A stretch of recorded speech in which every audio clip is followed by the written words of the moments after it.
Assalamualaikum waj'alna lil muttaqina imama. Amma ba'd. Ashabal fudala, ulama anal kurama, wa bi muqaddimah murabbi hadzal ma'had Manba'ul khairat Fadilatil Mukarram Kiai Haji Abdullah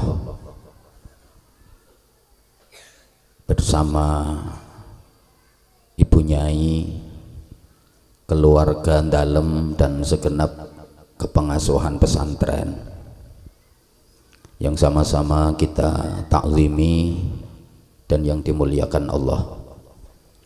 Bapak Kiai Haji Munawir, Bapak Kiai Haji Soleh, para kiai yang lain, pengurus Jam'iyah Nahdlatul Ulama yang berkesempatan hadir, yang kita hormati, segenap pengurus yayasan, pengurus pesantren, majelis asatid, Bapak dan Ibu wali santri yang kita hormati, adik-adik santri putra dan santri putri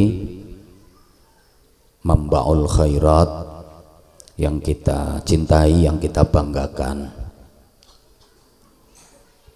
Kita tentu berharap mudah-mudahan pondok pesantren Manba'ul khairat ini benar-benar bisa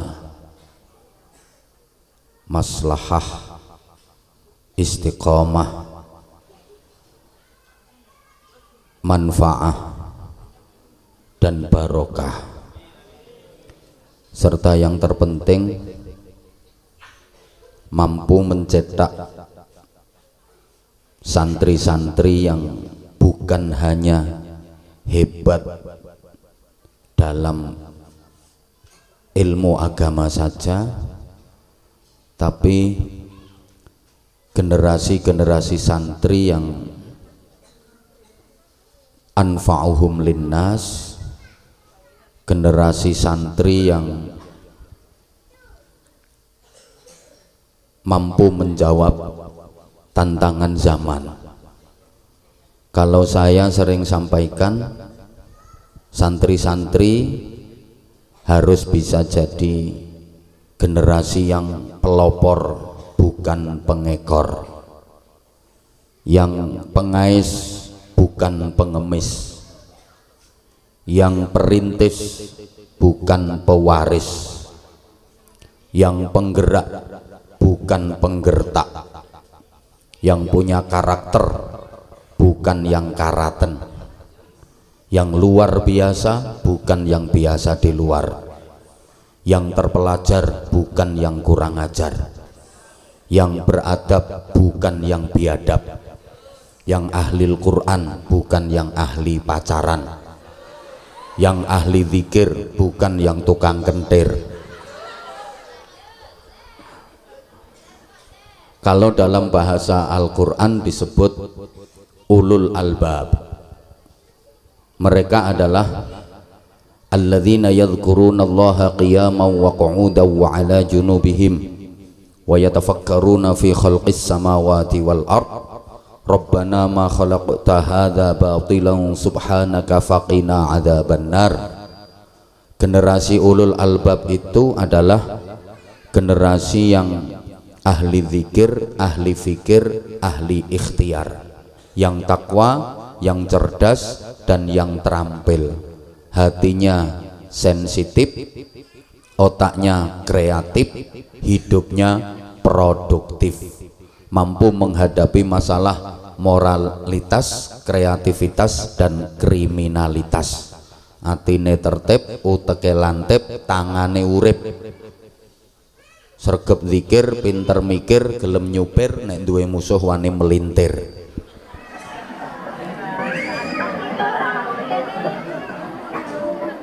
Karena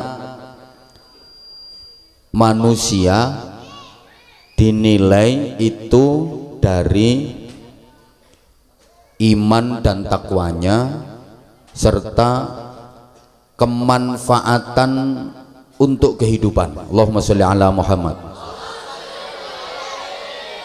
Nilai manusia itu bukan berapa panjang umurnya, berapa banyak usianya, berapa lamanya hidup di dunia, tapi manusia dinilai dari prestise dan prestasi kebaikan apa yang bisa dicatatkan selama menjalani kehidupan di dunia ini.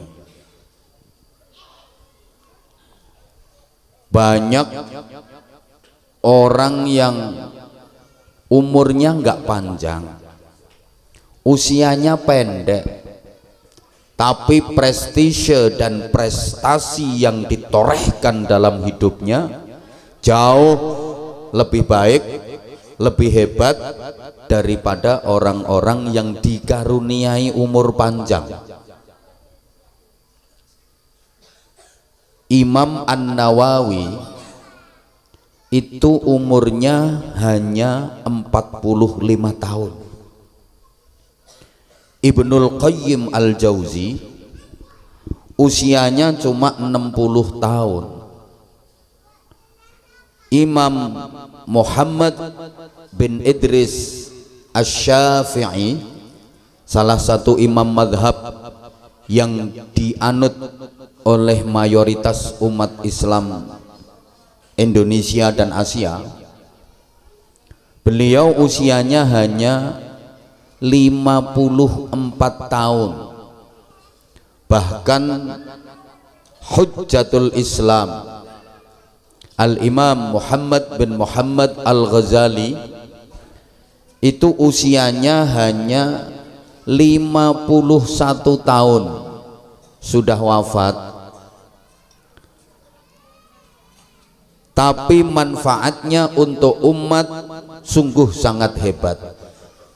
Jasanya untuk manusia luar biasa, sehingga beliau-beliau yang saya sebut tadi sampai sekarang masih terus didoakan, dikenang, diteladani, diamalkan ilmu-ilmunya. Namanya sampai sekarang tetap dikenal, padahal beliau-beliau sudah wafat. Lah sampeyan-sampeyan semua ini masih hidup, tapi nggak ada orang yang pengen kenal sampeyan. Anda semua ini masih hidup, masih bernyawa, tapi rasa-rasanya yang kenal Anda cuman beberapa manusia saja. Kalau saya kan dikenal juga di dunia gaib, kayak tadi disampaikan oleh kiai sampean. Allahumma sholli ala Muhammad. Ayahanda Gus Dur namanya Allah yarham Kiai Haji Abdul Wahid Hashim. Usia beliau hanya 39 tahun, tapi beliau termasuk perumus Pancasila dan Undang-Undang Dasar 1945, ideologi, filsafat dan dasar negara kita. Umurnya hanya 39 tahun, tapi beliau termasuk panitia inti persiapan kemerdekaan Republik Indonesia. Sampeyan mungkin umur bisa lebih panjang, tapi sejauh ini sudah pernah jadi panitia apa? Yah mono yah mene, panitia berkata.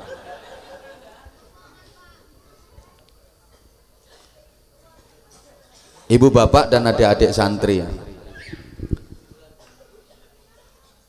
kalau Anda pergi ke Jakarta, ada dua bandara terkenal di sana.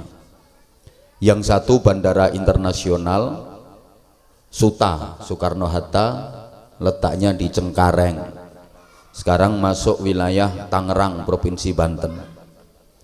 Satu lagi namanya Bandara Halim Perdana Kusuma. Halim Perdana Kusuma itu umurnya hanya 26 tahun, tapi namanya diabadikan jadi nama bandara. Ayo, namamu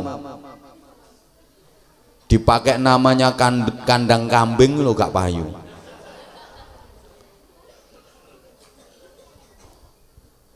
Panglima Besar Jenderal Sudirman itu usianya hanya 34 tahun, tapi beliau menjadi pahlawan nasional. Sampean pahlawan kelas RT aja enggak.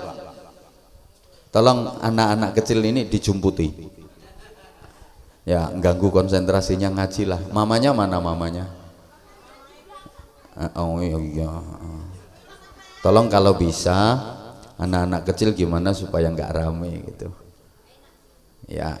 Lah ya itu dijumputi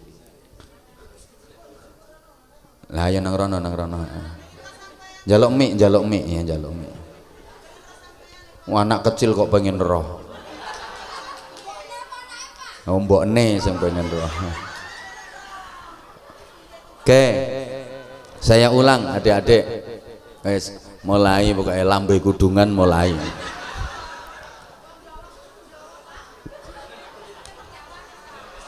Oke, sekarang Jenderal Sudirman itu usianya hanya 34 tahun, tapi nama beliau diabadikan jadi nama jalan. Hampir tiap kota di negeri ini ada jalan utama, jalan protokol yang namanya Jalan Jenderal Sudirman. Semua kota di Indonesia ada nama Jalan Jenderal Sudirman. Ayo jenengmu gaya jenenge pos ronda yo gak payu. Orang-orang yang punya jasa besar, orang-orang yang punya manfaat untuk masyarakat pasti selalu dikenang. Termasuk para ulama yang kita harapkan nanti akan banyak terlahir dari mambaul khairat. Amin Allahumma amin Allahumma. Manusia membutuhkan ulama bukan hanya di dunia saja, sampai di akhirat, bahkan sampai di surga orang itu masih butuh ulama. Sampai di surga orang itu masih membutuhkan kiai. Ibu-ibu tolong perhatikan ya, nanti kalau sampean jadi ke surga, nek sido loh ya, nek sido, tapi potongannya koyo gak sido koyo. Sampai di surga pun manusia masih membutuhkan ulama, masih memerlukan kiai. Adik-adik kalau membaca kitab Mukhtarul Ahadits, ada sebuah hadis Rasulullah Muhammad sallallahu alaihi wa alihi wasallam, ahlul jannah yahtajuna ila ulamaihim kama hum yahtajuna ila ulamaihim fid dunya.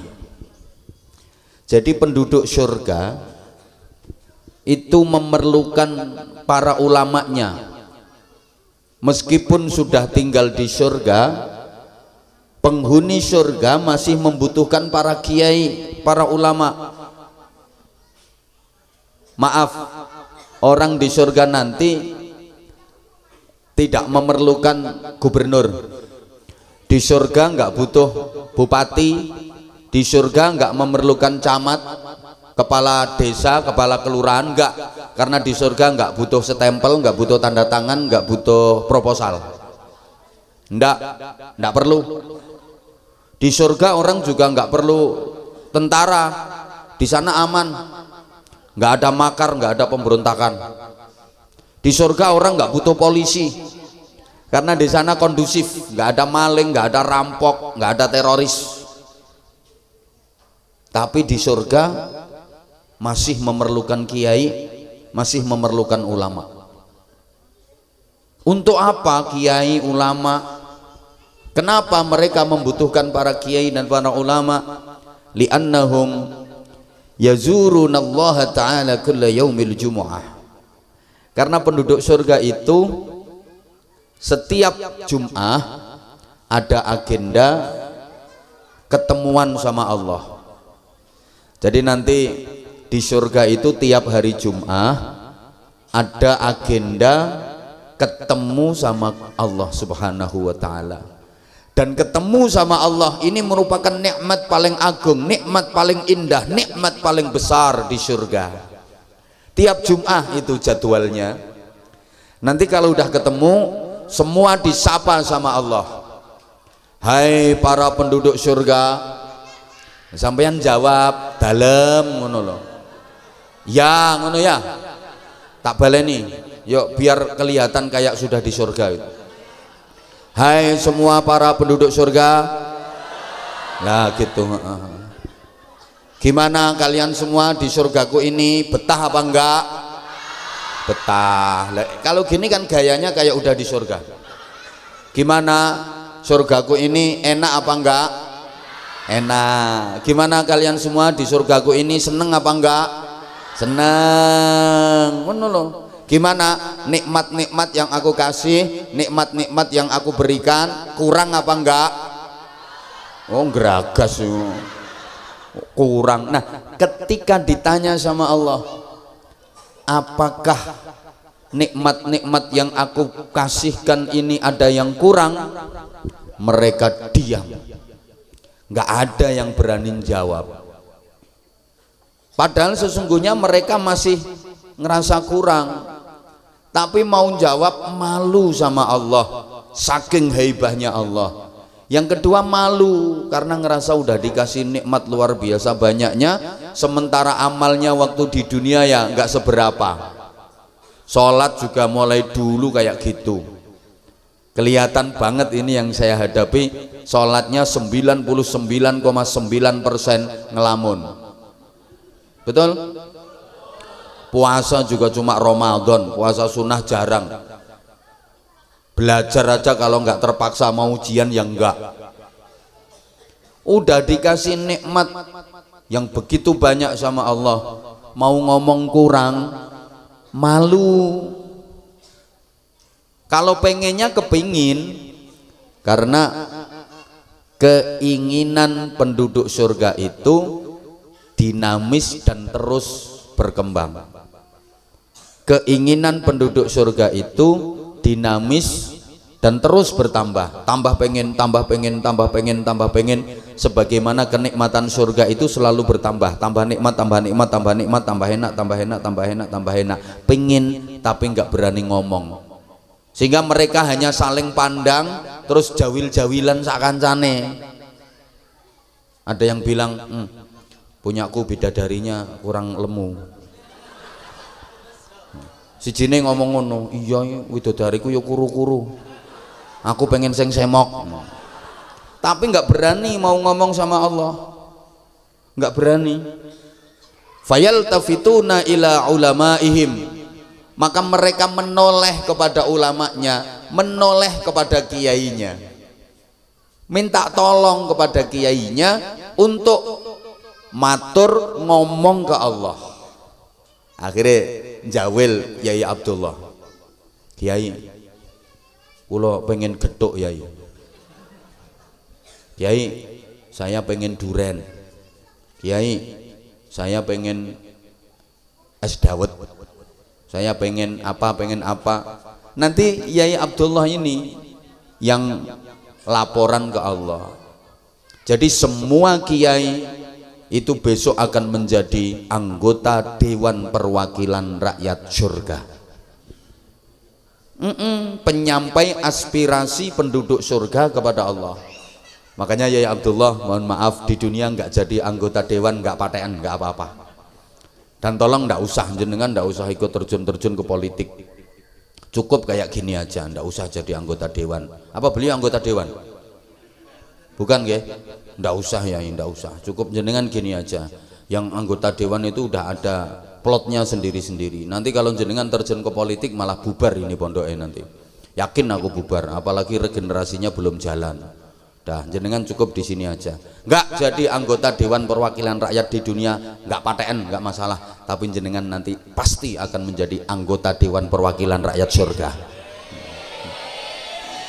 Tapi yang mbuh DPR tingkat piro ya gak roh aku. Nah iya, ada yang tingkat pusat itu yang alim-alim, alamah, yang kiai-kiai sepuh yang hebat-hebat itu DPR tingkat pusat. Nenek yai paling DPR tingkat mbah telu mbah papat. Iya, jadi anggota Dewan Perwakilan Rakyat surga. Nah, ibu bapak dan adik-adik santri yang sangat saya hormati rahimakumullah. Ini anak kecil ini hebat, insya Allah calon orang hebat itu. Saya cilik cerewet ngalang-ngalai mak.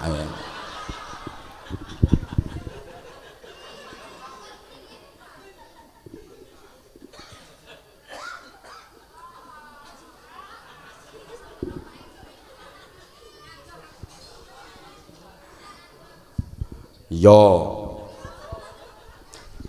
saya nggak akan menyampaikan banyak materi, cuman pengen ngasih motivasi saja kepada adik-adik santri, calon-calon ulama. Setidaknya adik-adik, ulama itu harus memenuhi 3 kriteria. Jadi ukuran ulama itu bukan hanya dari sisi keilmuan saja, bukan hanya man lahu ilmun syamilun, orang-orang yang mempunyai keilmuan secara mumpuni, bukan cuman itu. Standar ulama itu bukan cuma pinter saja. Maaf ya, andaikan yang disebut ulama itu yang pinter, maka di dunia ini yang paling berhak menyandang titel ulama adalah sahibul fadilah was sa'adah Asy-Syaikh Google radhiyallahu anhu. Lah iya, umpama ulama itu barometernya kok pinter saja, yang paling layak disebut ulama ya Syekh Google itu ditanya apa aja bisa. Ini kritikan ya, santri sekarang sama santri dulu itu beda. Santri dulu itu ngajinya zaman beliau kiai kita ini, ngafalin mulai pelajaran tingkat dasar diapalin semua, ngajinya mulai mabadi' fikih, ini yang fan fikihnya, terus Safinatun Najah, Kasyifatus Saja, terus Abi Syuja itu Takrib, Fathul Qorib, Fathul Mu'in, Fathul Wahab, dan seterusnya. Kalau santri sekarang bacaannya bukan Fathul Wahab tapi Fathul WhatsApp, Raudatul Facebook, Kifayatul Instagram, Hidayatul Twitter, dan Nihayatul TikTok gitu.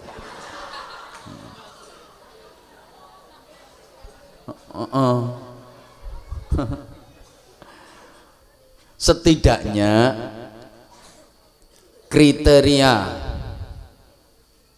ulama itu ada 3. 1, ini udah siap ngaji belum? Oke. Rijalul ummah atau apa yang disebut ini bahasa Bojonegoro community leader. Ayo adik-adik ditirukan sama-sama, community leader bareng. Kowe kok community lemper?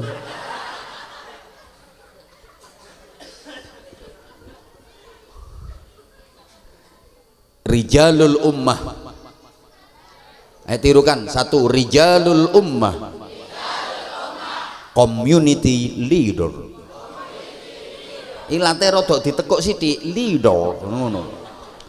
Yang kedua, rijaluddin,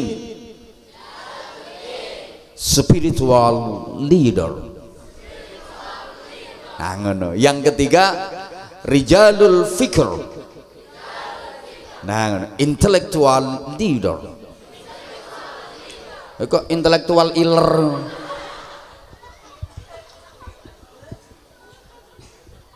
Ini ulama-ulama yang di Indonesia diberi amanah berupa pondok pesantren.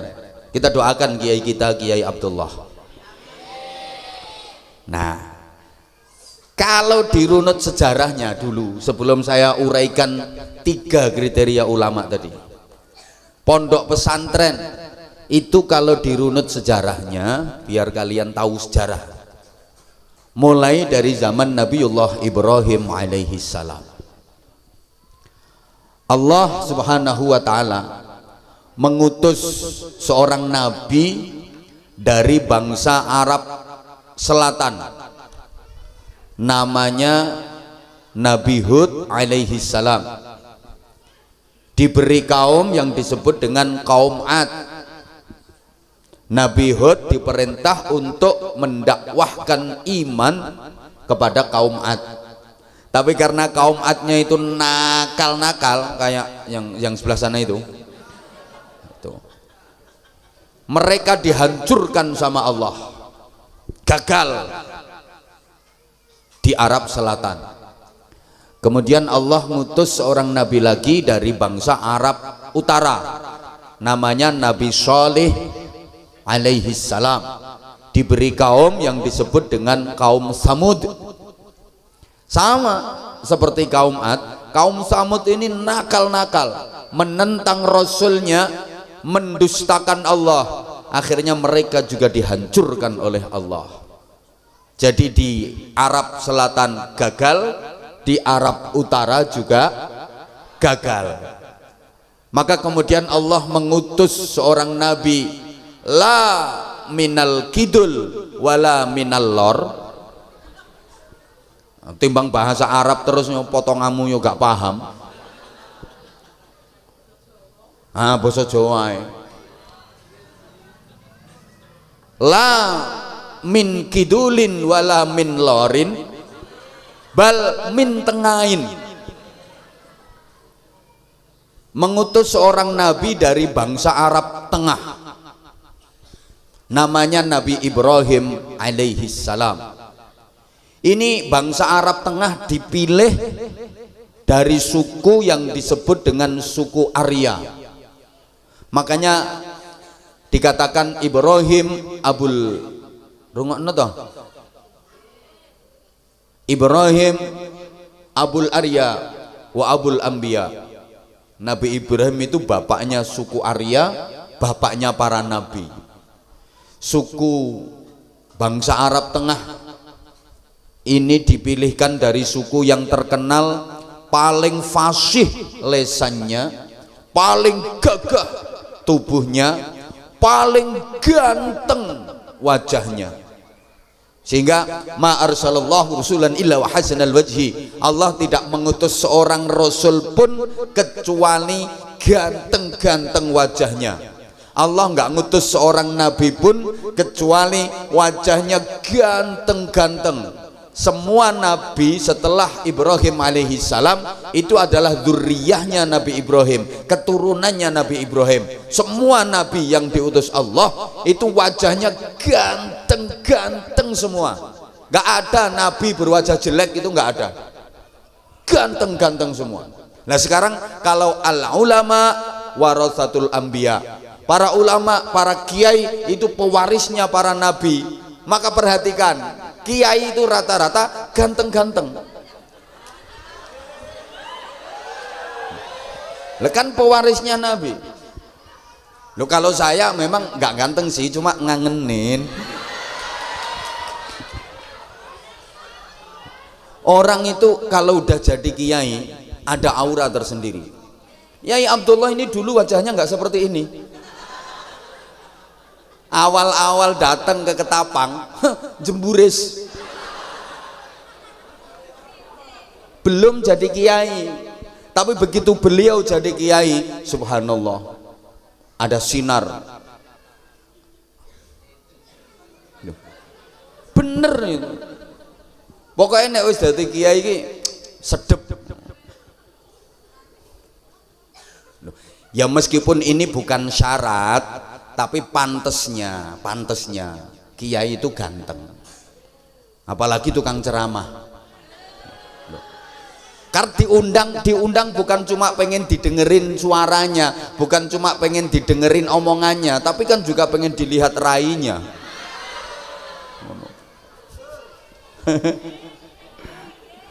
Allahumma sholli ala Muhammad.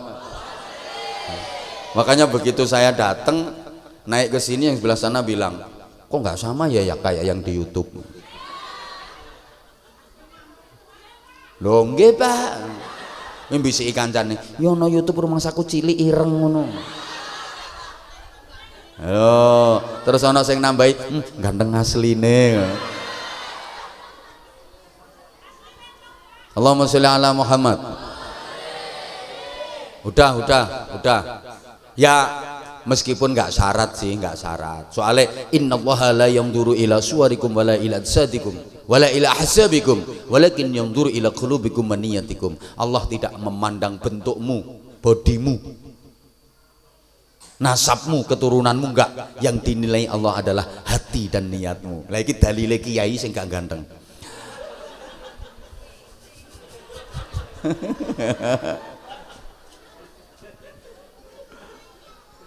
Udah, tak lanjut ya. Nabi Ibrahim punya putra dari istri yang bernama Hajar. Nama putranya adalah Ismail alaihi salam. Bukan Ismail itu. Nah, Ismail itu tukang tidur. Sama Allah dikasih pusaka namanya Masjidil Haram. Ya Allah. Punya putra lagi dari istri yang bernama Sarah.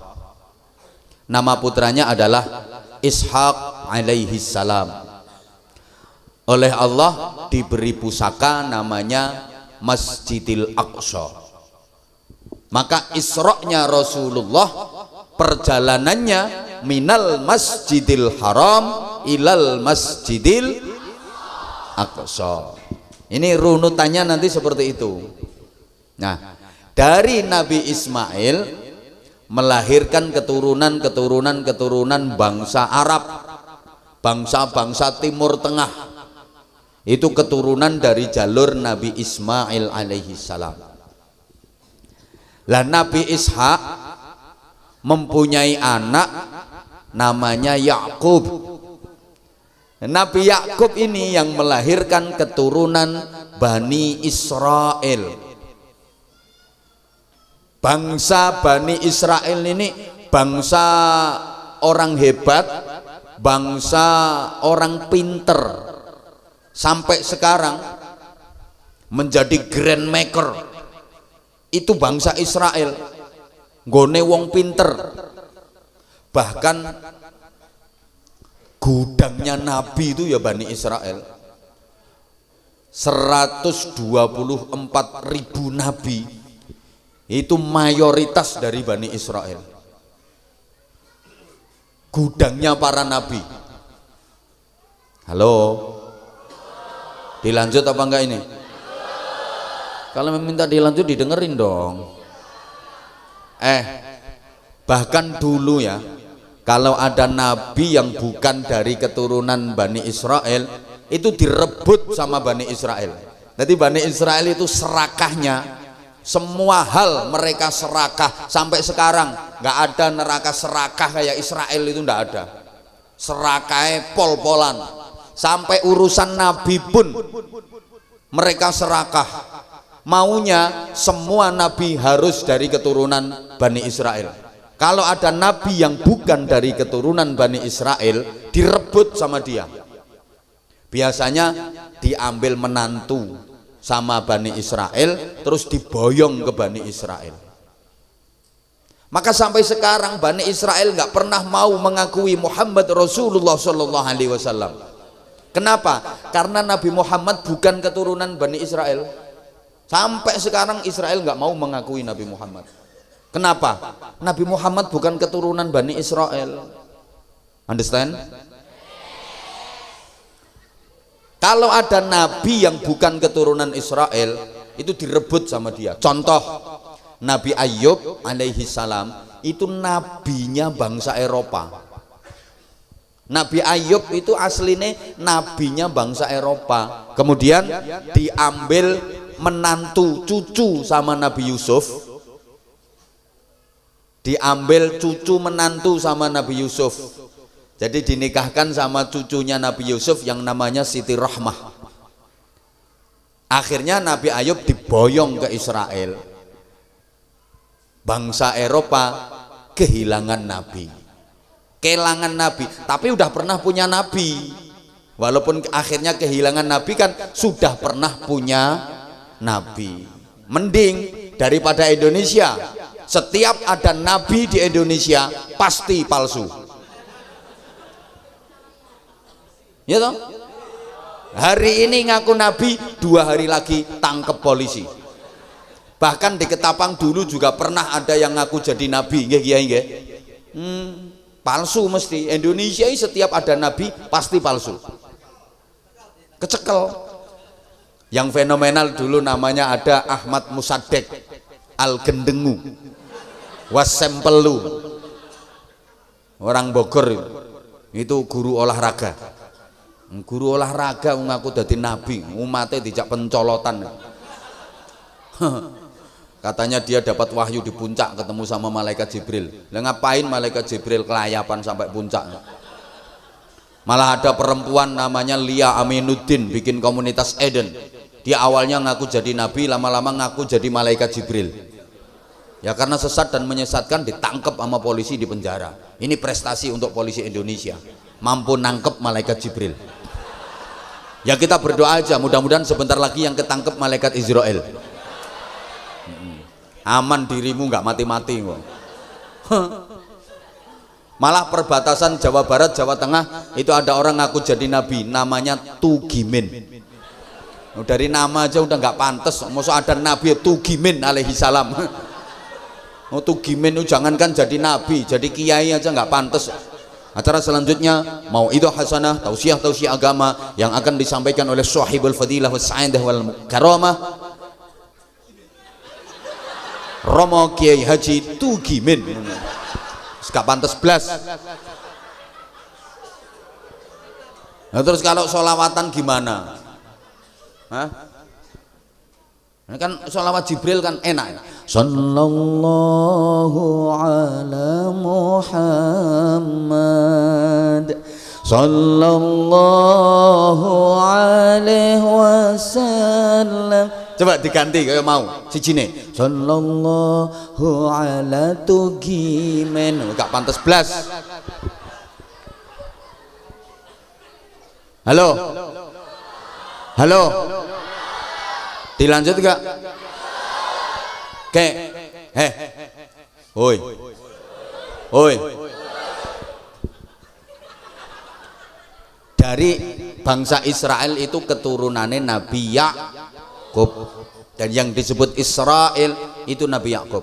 Nah, Nabi Yakub punya anak, salah satunya bernama Is.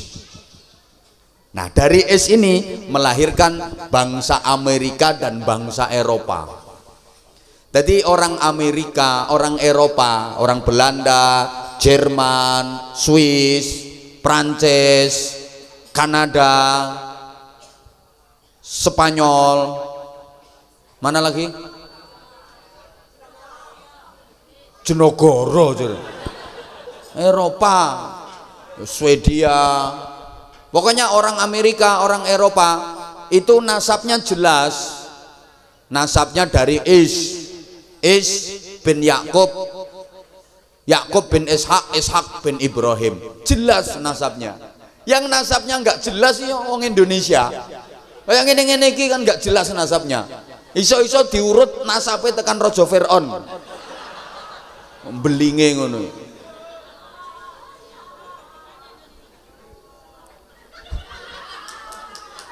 Ya Allah, ya Allah. Lah udah. Runutan dari masjid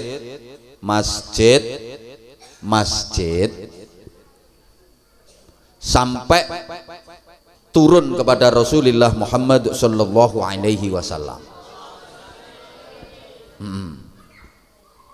Rasulullah hijrah ke Madinah, begitu sampai perbatasan,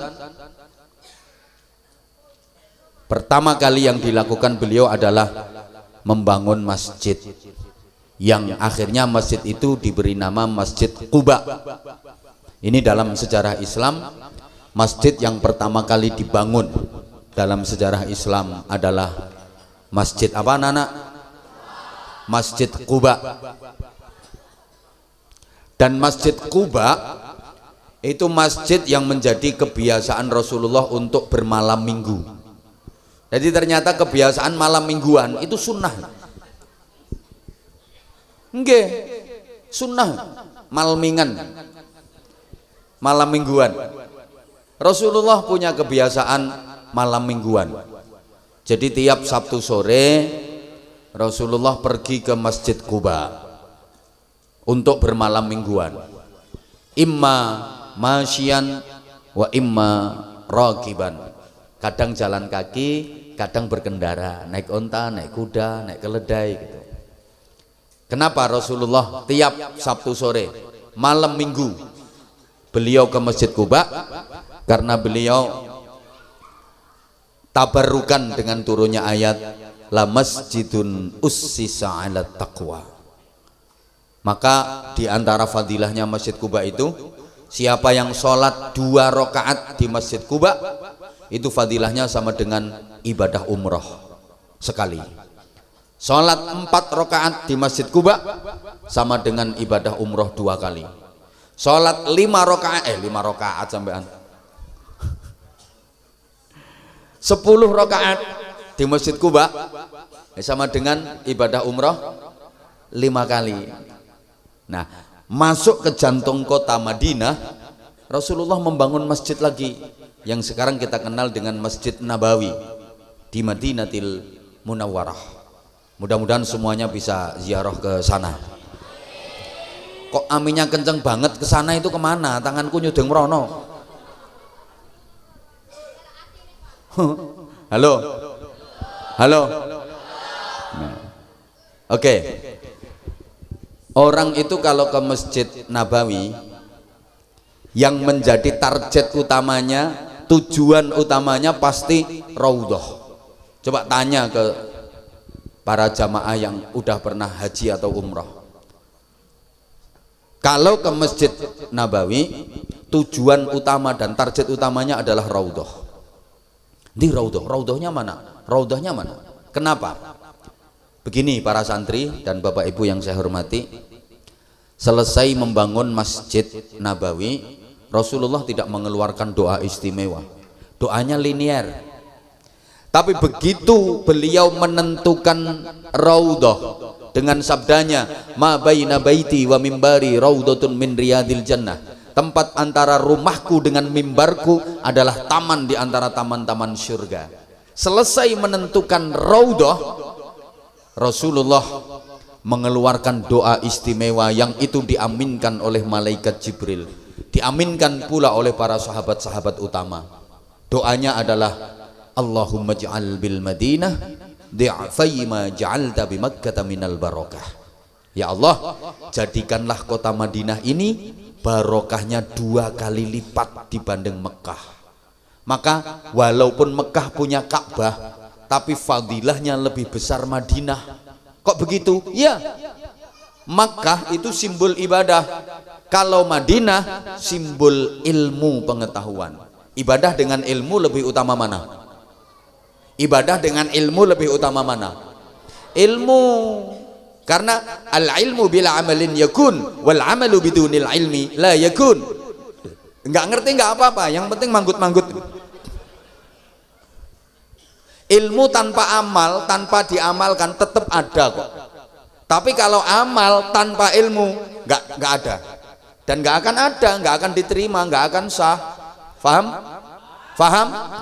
Maka pantas fadlul alim alal abid, kata Rasulullah, kafadlil qamari lailatul badri ala sairil kawakib. Keutamaan orang alim dibanding dengan orang ahli ibadah yang tidak alim itu seperti keunggulan rembulan di malam purnama mengalahkan bintang gemintang yang hilang cahayanya. Ada lagi fadlul alim alal abid kafadli ala sairi adnakum. Keutamaan orang alim dibanding orang ahli ibadah yang tidak alim, kata Rasulullah, itu seperti keunggulanku, keutamaanku dibanding serendah-rendahnya kalian. Hebatnya orang alim. Maka mudah-mudahan semuanya jadi alim alimah. Kalau udah alim bener itu naumul alim khairun min ibadatil jahil. Coba, tidurnya orang alim lebih baik daripada ibadahnya orang bodoh. Tidurnya kiai lebih baik daripada ngajinya santri. Makanya kalau ada kiai tidur jangan dibangunin. Loh iya, kiai tidur, santri ibadah, itu lebih utama kiai tidur. Makanya ono kiai karipan gak ono santri sing wani gugah. Kenapa tidurnya orang alim kok bisa lebih baik daripada ibadahnya orang bodoh? Karena orang alim kalau tidur, tidurnya pakai ilmu. Orang ibadah tapi bodoh, nggak pakai ilmu, ibadahnya nggak sah, nilainya 0. Understand? Maka Al-Quran mengkritik kita secara pedas. Qul hal yastawil ladzina ya'lamuna wal ladzina la ya'lamun. Tidaklah sama orang berilmu dengan orang yang tidak berilmu. Nggak sama kok. Orang pinter sama orang bodoh itu nggak sama. Semuanya nggak sama. Gayanya nggak sama, bicaranya nggak sama, baunya lo nggak sama. Iya, orang pinter sama orang bodoh itu ambune lo nggak bodoh. Jalannya nggak sama. Nyurinya nggak sama. Loh iya. Wong goblok iki paling sing dicolong apa? Ayam, mentok. Iku ayame urung kecekel ndekne wis kecekel dhisik. Ayam belum ketangkep dia udah ketangkep duluan. Tapi kalau orang pinter, triliunan ya, bisa dicuri dan itu nggak ketahuan. Padahal dia nyuri triliunan nilainya, nggak ketahuan saking pinternya. Dan di mana-mana dia disebut yang terhormat. Padahal bajingan ya. Tapi disebut yang terhormat. Mergo pinter. Allahumma sholli ala Muhammad. Baca Qur'annya itu lo nggak sama. Ayatun min alim ahabbu ilallah min juz'in wahidin minal jahil. Ada orang alim baca Quran 1 ayat, Yai Abdullah baca Quran 1 ayat, itu lebih dicintai Allah daripada santri-santri baca Quran 1 juz. Yai Abdullah baca cuman nun 1 ayat itu nun. Ini lebih baik, pahalanya lebih besar daripada santri-santri baca 1 juz. Apalagi Yai Abdullah baca 1 juz, ini nilainya lebih baik daripada kalian baca Quran sampai khatam. Makanya rata-rata kiai itu males darusan. Pernah dengar Yai Abdullah tadarusan mulai alif lam mim sampai qul a'udzu birabbil nas? Takut kebanyakan pahala. Kali rata-rata kiai ku males kon darusan. Nggak ono kiai kok semangat darusan itu kiai nggak pede. Nah, baca satu ayat itu sama dengan satu juz kok darusan barang kakean ganjaran. Udah jam 10. Nah udah kembali ke kisah tadi. Raudhah, tempat yang luasnya kurang lebih 16 kali 12 meter panjang lebarnya itu 16 kali 12 meter itu adalah Raudhatun min riyadil jannah, taman surga. Kenapa tempat itu oleh Rasulullah disebut sebagai taman surga? Karena di tempat itu Rasulullah mendirikan pondok pesantren. Di tempat itu Rasulullah mengajar, mendidik, mentaklim, mentarbiyah santri-santrinya, para sahabat-sahabatnya. Maka tempat itu disebut Raudhah, taman surga, karena di situ Rasulullah mendirikan pondok pesantren. Maka semua pondok pesantren itu besok akan diangkat ke surga oleh Allah Subhanahu wa taala, termasuk Mambaul Khairat. Dan semua orang yang pernah mondok di pesantren insya Allah masuk surga. Sak wali santri pisan nek nyumbang, nek gak nyumbang ya enggak. Lah wong Rasulullah lek dawuh gini, man ra'ani dakhalal jannah wa man ra'ani dakhalal jannah. Siapa yang pernah melihat aku masuk surga? Siapa yang pernah ngaji bareng aku masuk surga? Siapa yang pernah melihat orang yang melihat aku? Siapa yang pernah ngaji bareng orang yang ngaji sama aku masuk surga? Ila yaumil qiyamah, sampai hari kiamat. Rasulullah ngajar sahabat, sahabat ngajar tabi'in, tabi'in ngajar tabi'in, terus ngajar para aulia, terus sampai ke Indonesia, sampai Yai Abdullah. Maka santri-santri niki mlebu swarga kabeh. Sing nurut, iya sing nurut, nggak nurut yo balane dajjal kok.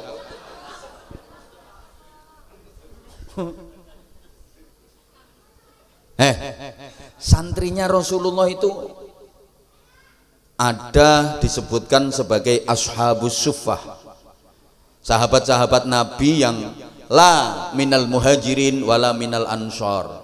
Jadi sahabat Nabi itu ada yang bukan dari golongan sahabat muhajirin, bukan dari golongan sahabat ansor. Namanya ashabus suffah, sahabat-sahabat yang tinggal di teras-teras masjid, mondok di pesantrennya Rasulullah. Ya, kepala pesantrennya namanya Abdurrahman ibn Sakhr, yang kita kenal dengan julukan Abu Hurairah. Itu kepala pesantrennya Rasulullah. Nah, santrinya Rasulullah itu datang dari jauh-jauh loh. Ada santri yang datang dari Jerman, namanya Suhaib Ar-Rumi, dari Romawi, dari Jerman mondok ke Madinah. Ada yang dari Persia, Iran, namanya Salman Al-Farisi, dari Iran ke Madinah mondok di pesantrennya Rasulullah. Bahkan ada yang dari Shadgan, Afrika, namanya Bilal bin Robah, mondok ke pesantrennya Rasulullah. Maka pondok pesantren disebut pondok pesantren sungguhan, kiai disebut kiai serius. Itu kalau santrinya datang dari berbagai arah, berbagai penjuru, santrinya itu dari tempat yang jauh-jauh, itu baru pondok serius. Nah kalau santrinya baru ngutek 1 RT 2 RT, itu rondok kiai, masih agak pondok pesantren, ada agaknya, belum pondok pesantren beneran. Coba pondok-pondok pesantren besar itu pasti santrinya datang dari berbagai wilayah yang jauh-jauh. Pondok-pondok pesantren besar, coba perhatikan, pasti itu. Kenalmu pondok endi ae liyane Mambaul Khairat? Oh di Jawa banyak, ada Ploso, ada Lirboyo, ada Sarang, ada Langitan. Mesti santrinya itu jauh-jauh, dari Kalimantan, dari Sumatera, Sulawesi, Papua, bahkan dari luar negeri. Itu pondok pesantren sungguhan, kiainya kiai serius. Tapi kalau santrinya masih 1 RT 2 RT itu ya agak pondok pesantren, rondok kiai, ya mambu kiai tapi bukan kiai mambu.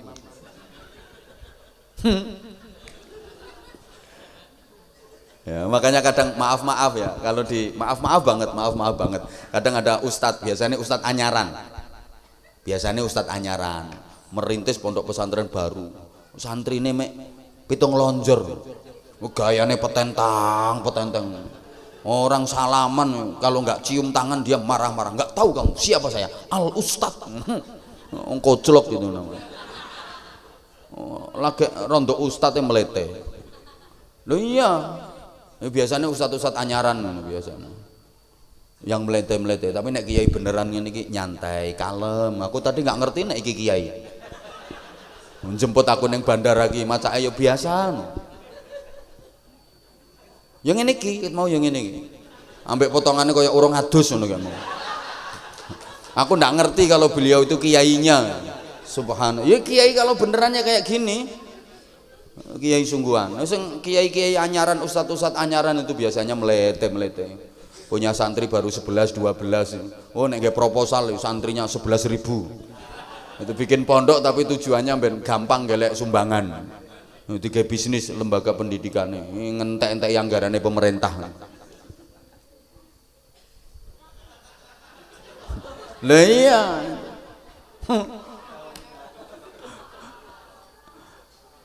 Allahumma sholli ala Muhammad. Nah, ini sebelah sini perhatiin. Istri Nabi, soalnya sing cilik wis turu wis tepak. Izin ya saya ke sini ya, Ini kesempatanku ya tepak ngene iki tok ya. Sambil nyari-nyari siapa tahu ada yang bening. Ya nggak kelihatan wong hitam-hitam semua kok. Maksudnya jilbabnya sama pakaiannya itu yang hitam, kalau orangnya sih ya hitam. Bukan, saya perhatikan yang sebelah sini ini cuma 2 ya, dia hanya ada 2, hitam sama hitam banget. Pakaiannya sayang, pakaiannya I love you. Istri diam ya, ini kesempatanku yang wayang ini gitu. Nah, kamu nggak boleh iri kamu. Kamu bisa seperti ini kalau udah jadi kayak aku. Nah. Istri-istri Nabi. Nah kalau istri-istri itu berarti bukan cuma 1. Tolong perhatikan sebelah sana. Ya. Namanya saja istri. Itu nggak cuma 1, is adalah 3. Lah iya, bisa bahasa Inggris apa enggak? Nah kalau 1 namanya is 1, kalau 2 is 2, kalau 3 baru istri. Nah kalau 1 ya bukan istri, kalau 1 namanya is 1 gitu. Dan kalau cuma 1 nggak ada surganya. Hadisnya fenomenal, hadisnya semua hafal. Al jannatu tahta aqdamil ummahat. Itu pakai jama. Surga itu di bawah telapak kaki para ibu. Bukan tahta aqdamil enggak, bukan tahta qadamil tapi tahta aqdamil ummahat. Surga itu di bawah telapak kaki para ibu. Wis menengo. Ini istri Nabi yang diajak ngasuh pesantren itu adalah Sayyidah Aisyah binti Abi Bakr Siddiq radhiyallahu taala anha. Sehingga Nabi menyatakan, inna habban nisa ilayya Aisyah wa inna habbar rijal ilayya abuha. Wanita di dunia ini yang paling aku cintai adalah Aisyah. Laki-laki di dunia ini yang paling aku cintai adalah ayahnya Aisyah. Siapa? Abu Bakar Siddiq. Rasulullah menyatakan seperti itu. Perempuan di dunia ini yang paling aku cintai adalah Aisyah. Sedangkan laki-laki di dunia ini yang paling aku cintai adalah ayahnya Aisyah. Kenapa Sayyidah Aisyah paling dicintai oleh Rasulullah? Apa karena kecantikannya? Ternyata bukan. Memang Sayyidah Aisyah itu cantik luar biasa. cantik luar biasa. Sampai Rasulullah kalau manggil Sayyidah Aisyah itu punya panggilan khusus namanya Humaira, wahai yang cantik dan berpipi kemerah-merahan. Jadi pipinya Sayyidah Aisyah itu digambarkan wah putih kemerah-merahan kayak apel Australia, masih kurang bagus. Lah itu kan kayak salak itu. Iki sing kaya salak iki lho. Salak ae salak bosok.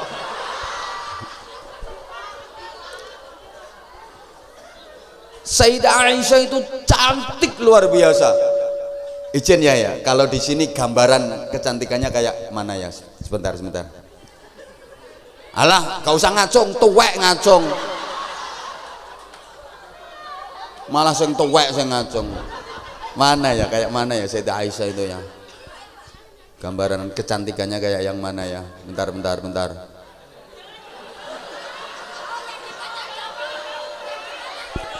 Nggak ada. Nggak level tahu. Orang kayak gitu dibandingin sama Sayyidah Aisyah. Ya jauh lah, bainas sama was sumber minyak. Nggak level. Memang Sayyidah Aisyah itu cantik, tapi bukan karena itu Rasulullah paling mencintainya. Istri Nabi itu semuanya cantik semua, apalagi Sayyidah Sofia, Sayyidah Maria Al-Qibtiyah.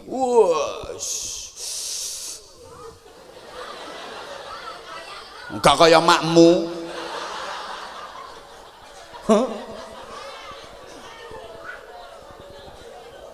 Udah kalau santri putri sini cantik semua kok. Makanya saya mau kasih contoh, mau bikin contoh satu, takut yang lainnya cemburu. Kesulitan karena emang semuanya cantik. Tapi kalau dibanding sama Sayyidah Aisyah yang nggak level lah.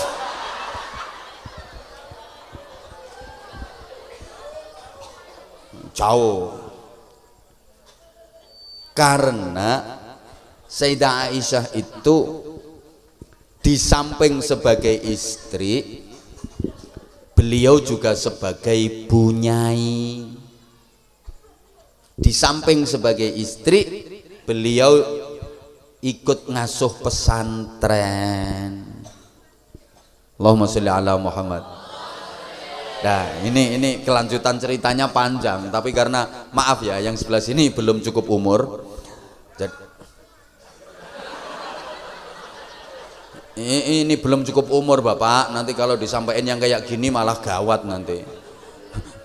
Belum cukup umur. Iya kalau yang sebelah belakang sana. Yang sebelah sini belum cukup umur. Dah langsung kita lompati aja ceritanya.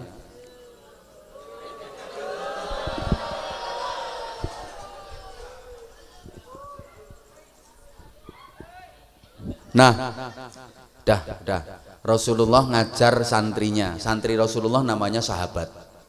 Kan yang disebut sahabat itu orang yang pernah berjumpa dengan Rasulullah dalam keadaan iman. Walaupun cuma sekejap perjumpaan itu udah jadi sahabat namanya. Nah, santrinya Nabi namanya sahabat.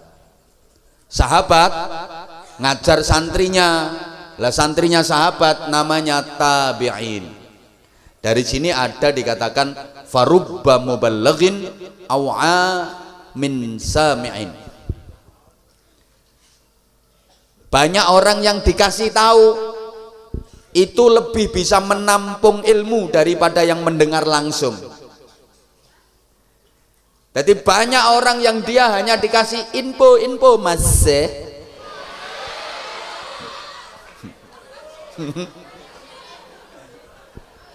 tapi dia lebih bisa menampung dan menguasai ilmu dibanding yang mendengar langsung. Gini loh, yang mendengar langsung dari Nabi itu sahabat. Nah sedangkan muridnya sahabat kan nggak mendengar langsung dari Nabi, dia dikasih info oleh sahabat, namanya tabi'in. Tabi'in itu banyak yang lebih bisa menampung ilmu dibanding sahabat. Maka adik-adik santri ya, kalau Anda jeli, disiplin-disiplin ilmu itu rata-rata lahirnya di era tabi'in. Ilmu qawaid, ilmu usul fikih, ilmu nahwu, itu lahirnya di era tabi'in. Sahabat masa kenal nahwu? Pernah ada hadis, pernah membaca hadis Abu Bakar Siddiq berbicara soal hal, tamyiz, maf'ul mutlak? Nggak ada. Zaman sahabat belum ada disiplin-disiplin keilmuan kayak gitu, belum ada. Adanya pada zaman tabi'in. Allahumma sholli ala Muhammad. Allahumma sholli ala Muhammad. Terus ya, waktunya turun. Iya, terus turun sampai ke Indonesia. Nah, Islam masuk wilayah Indonesia ini sekitar abad ke-14. Ini yang lebih masif ya. Ya sebelumnya sih sudah ada, tapi syiar dan dakwah Islam sebelum abad 14 di Indonesia bisa dibilang belum berhasil. Sehingga dalam sejarah dicatat bahwa masuknya Islam ke Indonesia itu yang ada mulai hasil signifikan itu abad ke-14 pasca runtuhnya kerajaan Majapahit. Jadi agak telat ya, masuknya Islam ke Indonesia ini agak telat dibanding dengan negara-negara lain. Islam masuk Eropa abad ke-7 udah masuk ke sana, masuk Afrika abad ke-6 ke-7 Islam udah masuk ke sana. Tapi masuknya Islam ke Indonesia itu abad ke-14. Jadi telat.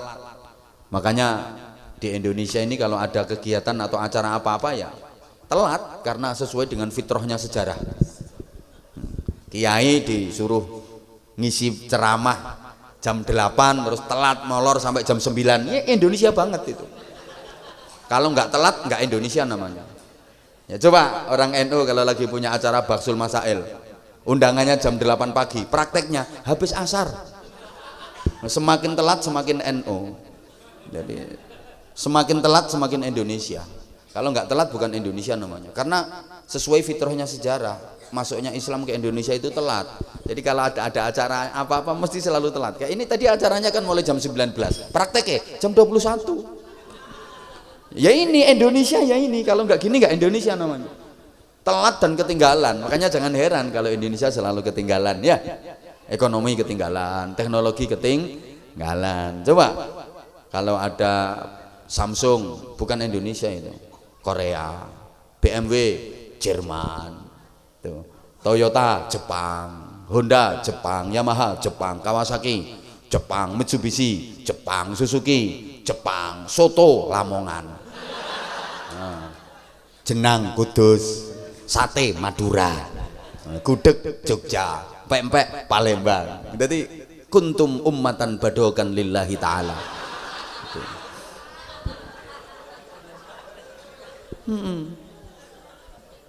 Ya harus gitu, memang telat. Loh, Islam udah masuk ke Spanyol. Adik-adik Spanyol itu negaranya Real Madrid, Barcelona, Atletico Madrid, Sevilla, Valencia. Apa lagi gila bola.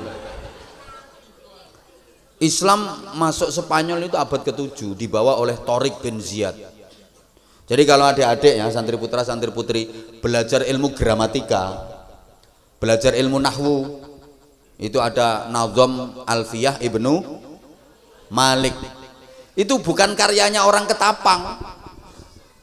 Alfiyah Ibnu Malik itu duduk karangan wong Ketapang itu. Itu karyanya siapa? Karangannya siapa? Karya Muhammad Jamaluddin bin Abdullah bin Malik Al-Jayyani Al-Andalusi. Al-Andalusi, Andalusi itu mana? Spanyol. Jadi pengarang Nazm Alfiyah Ibnu Malik, kitab Nazm Divan ilmu nahwu yang dipelajari hampir di seluruh pesantren di Indonesia. Iku karangane wong Spanyol. Mbok kok gak nyaut ya? Kenalmu Alfiyah pakai jilbab itunya? Nggak kenal Nazm Alfiyah. Hoi. Islam masuk ke Rusia yang kemarin menggempur Ukraina itu. negaranya Vladimir Putin sing hurra. Islam masuk Rusia abad ke-7, Sa'ad ibn Waqqas yang membawa ke sana. Adik-adik kalau ngaji hadis, ada hadis rawahul Bukhari. Hadis ini diriwayatkan oleh Imam Bukhari. Itu orang mana? Imam Bukhara, orang Rusia. Jadi Imam Bukhari Rusia itu perawi hadis. Tapi kalau Imam Bukhari Ketapang, penjual nasi goreng.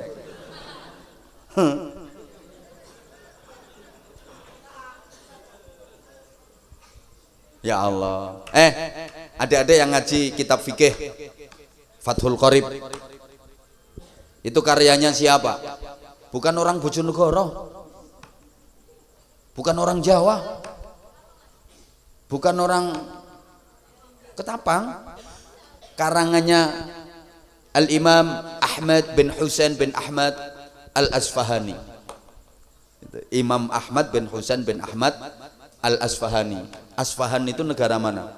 Asfahan itu kota terbesar kedua di Iran setelah ibu kota Tohiron, atau lebih dikenal dengan Teheran. Namanya Asfahan.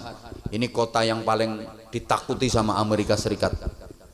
Sampai sekarang satelit pengintainya Amerika Serikat itu dihadapkan ke Asfahan, karena Asfahan itu disinyalir pusat pengayaan uranium nuklir. Makanya Amerika yang katanya negara superpower, negara adidaya, itu takut sama nuklir. Iran pusat pengayaan uranium nuklirnya di Asfahan. Jadi saya kira satelit pengintainya Amerika dihadapkan ke sana terus. Amerika sing negara gagah kayak gitu takut sama nuklir, kalah karo Indonesia. Indonesia ini luar biasa. Nuklir masuk Indonesia dipangan udah di bakso. Bakso nuklir, bakso granat, gak wedi blas, dimplok ambil wong Indonesia. Padahal Amerika takut sama nuklir, masuk Indonesia dimakan. Makanya Amerika nggak berani sama Indonesia. Indonesia ini keren, sambelnya aja sambel mercon. Di Surabaya itu ada rawon setan. Indonesia itu masakannya masya Allah luar biasa. Tong seng lo dipangan, tong sama seng lo dimakan. Top Indonesia ini. Lo iya bener. Gulanya ada nggak sembarang gula. Gulanya Indonesia itu ada gula pasir, ada batu. No. Loh, orang Indonesia molen lo dipangan. Hebat. Wong ibu-ibu itu ada sore-sore kok ngeletis-ngeletisi jajan, ditanya, "Ibu makan apa?" Kuping gajah. Kuping gajah itu dipangan orang Indonesia. Top.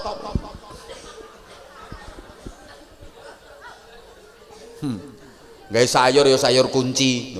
Itu berarti lauknya kan gembok, tang, obeng. Makanya Amerika nggak berani sama Indonesia.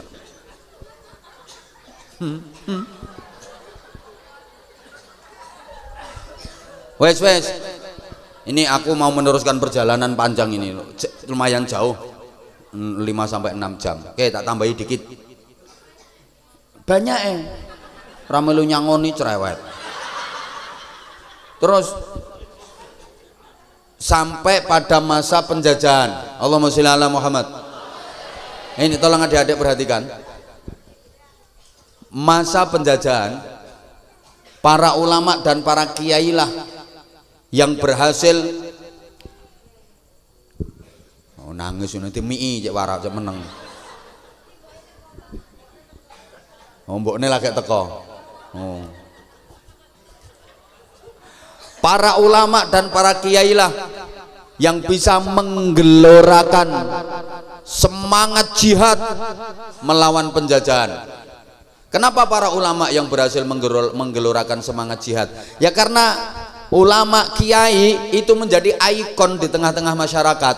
Dulu masyarakat punya problem apa saja, larinya ke kiai. Jadi semua problem keumatan, masalah-masalah masyarakat itu bisa diselesaikan pada tingkat kiai. Dulu begitu. Ada orang punya anak nakal kayak itu, Mesti orang tuanya larinya ke kiai. Kiai, anak saya nakal kiai, minta barokahnya, minta doanya. Terus kiainya bilang, udah sana ambilkan air dari kolah wudunya santri, cidone banyu wudune santri, didoain sama kiai, diminumkan, sembuh.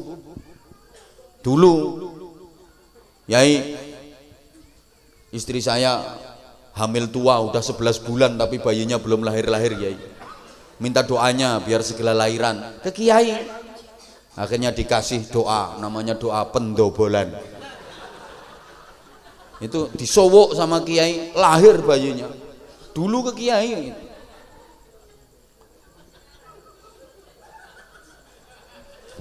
Loh iya, punya hutang, larinya ke kiai. Kiai, saya punya hutang kiai, lumayan banyak hutangnya, dan ini waktunya ditagih sama orangnya. Minta doanya yai supaya orangnya nggak nagih, supaya orangnya lupa, biar nggak nagih. Akhirnya dikasih ijazah sama kiai, udah gampang tuh, bacakan ayat kursi. Nah, ini yang mau mententengi kita yang dua utang nih kita, mau praktek dia, bacakan ayat kursi. Nanti pas lafaz man dzalladzi yashfa'u 'indahu, baca yang panjang sambil membayangkan orangnya. Insya Allah orangnya nggak bakal nagih. No, itu mentawenteng duwe utang. Mau praktek. Man dzalladzi yashfa'u 'indahu, ini sambil bayangno orang yang diutangi biar nggak nagih. Mandi. Ayat kursi masih belum mandi, tambah sak mejoe. Sekalian ayat meja. Dulu semuanya lari ke kiai. Punya istri cerewet, yai, istri saya cerewet yai, saya kewalahan kiai, saya minta doa yang bisa mbungkem cangkeme wong wedok. Oh, gampang wis macane summum bukmun om yum fam, bungkeman kirek padahal. Itu ya kiai karo kiai, padahal kiai ini lagi berarti celatu bojone, baru saja diomelin istrinya, tapi ada orang minta kayak gitu ya dikasih. Itu dulu. Sekarang enggak, sekarang kiai mulai ditinggalkan. Sekarang punya anak nakal, larinya nggak kiai tapi ke psikiater. Loh, kiai ini mulai nggak laku. Ya, punya hutang numpuk bukan ke kiai sekarang, ke koperasi simpan pinjam. Soalnya masyarakat tahu kiai ini dewe utangnya akeh. Istri hamil tua, udah 11 bulan kok bayi belum lahir, nggak ke kiai sekarang, ke dokter spesialis. Itu dokter spesialisnya namanya SPOG, itu singkatannya spesialis ogok-ogok.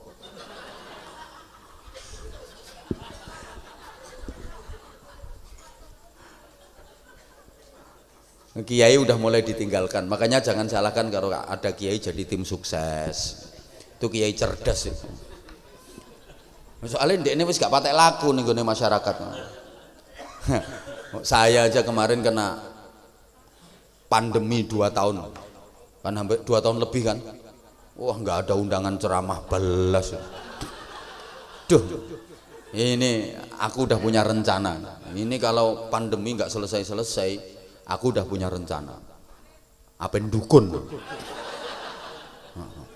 Karena Indonesia ini dukun prospeknya bagus. Nah iya, dukun di Indonesia ini prospeknya cerah. Orang Indonesia itu punya prinsip, kalah duit menang wirid.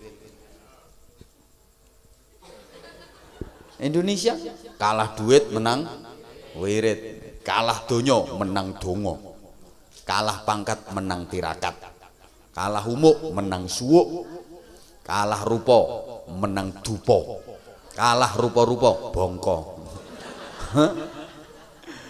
Ya Allah, ya Allah, ya Allah. Udah terus turun sampai masa Wali Songo merintis perjuangan Islam lewat pondok pesantren.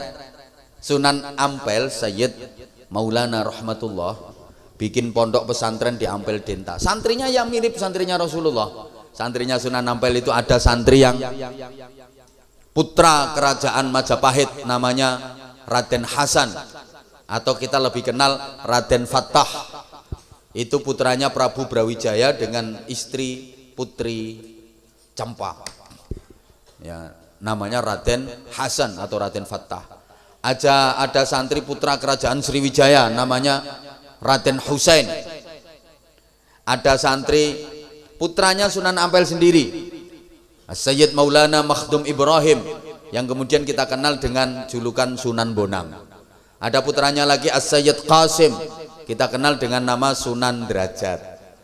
Ada santri putra ulama besar waktu itu Maulana Ishaq, nama putranya As-Sayyid Ainul Yakin Raden Paku, yang sekarang kita kenal dengan nama Sunan Giri. Bahkan ada santri mantan rampok, mantan maling, mantan bajingan, berandal Lokojoyo, Raden Syahid, yang kemudian dikenal jadi Sunan Kalijogo. Nah, ini adik-adik, orang nakal itu kalau yang megang kiai bisa jadi wali, namanya Sunan Kalijogo. Kalau nggak mau ke kiai, ya jadinya Sunan Jogo Kali. Kalau nggak tukang ngising, ya tukang mancing gitu.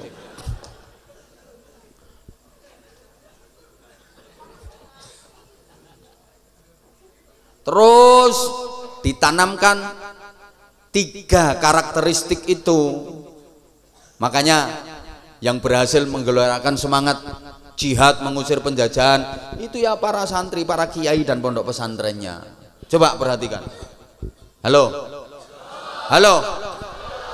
Pendidikan pondok pesantren yang berhasil mencetak kader-kader pejuang, pahlawan-pahlawan negeri ini, itu banyak yang ulama, banyak yang kiai. Kiai Mojo itu ulama besar, pondok pesantrennya besar. Kiai Imam Bonjol, Kiai Sentot Ali Basya, Prawira Dirja, kiai itu pejuang-pejuang, pahlawan-pahlawan itu. Kiai Pangeran Diponegoro, Pangeran Diponegoro itu kiai, beliau hafidul Quran dan menguasai qiraah sab'ah. Nama aslinya Abdul Hamid.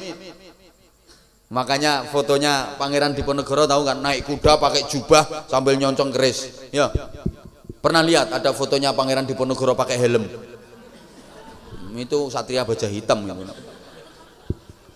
Memang ulama, memang kiai. Para pejuang negeri ini, bahkan para perintis kemerdekaan itu banyak dari kalangan ulama, banyak dari kalangan kiai. Jangan salah. Hoi. Sampai-sampai Bapak Pendidikan Nasional Ki Hajar Dewantoro di awal-awal kemerdekaan satu ketika menghadap Presiden Soekarno, dimintai pendapat. Apa pendapat Bapak sebagai Bapak Pendidikan Nasional? Apa saran Bapak untuk kebaikan negeri ini? Sarannya beliau apa? Tolong Paduka Presiden, jangan pernah tinggalkan pondok pesantren, jangan pernah menganaktirikan pondok pesantren, jangan pernah menomorduakan pondok pesantren, karena cikal bakal negeri ini adalah para ulama, para kiai dan santri-santri pondok pesantren. Oh, jadi pondok pesantren melahirkan kemerdekaan, kemerdekaan melahirkan sekolah, sekolah sampai fakultas, universitas, sekolah tinggi. Ngono lho.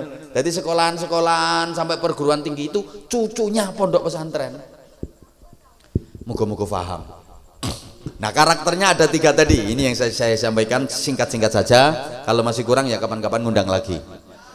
Yang pertama tadi, rijalul ummah. Apa yang disebut dengan community leader.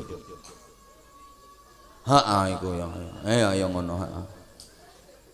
Kalau di dunia pendidikan disebut dengan emotional quotient, mempunyai EQ. Kemudian rijaluddin, spiritual leader, spiritual quotient, punya SQ. Dan rijalul fikr, intellectual leader, punya IQ. Jadi mempunyai apa ya, 3 trilogi yang lengkap dalam kehidupannya: IQ, EQ, SQ. Allahumma sholli ala Muhammad.